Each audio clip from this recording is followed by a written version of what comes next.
ওম নমঃ শিবায়। জয় চিন্ময় সাধুর জয়। এই যে আমাদের চিন্ময় সাধু, আগামী দিন তার বাৎসরিক কাজ ও বালক সেবা দেওয়া হবে, তারই আমরা মাগুন তুলতে গিয়েছিলাম গ্রামে। তো আমাদের মাগুন তোলা হয়ে গেছে।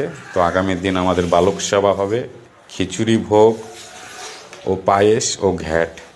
তো তারই আমরা এই যে মাগুন সবজি তুলে নিয়ে আসলাম। তো প্রিয় বন্ধুরা, আমরা চাই যেন চিন্ময় সাধুর বাৎসরিক কাজটা পরিপূর্ণতা হয়। আপনাদের সহায়তা একান্ত কামনা করি। কল্যাণী কাঁঠালতলা শ্মশান, নদিয়া জেলা। জীবন পাগল উদ্যোক্তা ও তার ভক্তবিন্দু। আমরা এই জীবন পাগলের সঙ্গে থেকে করোনাকালের থেকে একটা ভান্ডারা চালাচ্ছি প্রতি অমাবস্যা পূর্ণিমাতে। তো প্রিয় বন্ধুরা, আমাদের ভান্ডারার ব্যানার আছে, চলো দেখাচ্ছি, সবচেয়ে বড় ভান্ডারা। আর এই বাৎসরিক কাজ এটাও আমরা প্রতি বছর করি। তো দেখাচ্ছি আমাদের ব্যানারটা। তো প্রিয় বন্ধুরা, এটা হচ্ছে আমাদের ব্যানার। দোল পূর্ণিমা আমাদের শ্রেষ্ঠ ভান্ডারা হয়। এই যে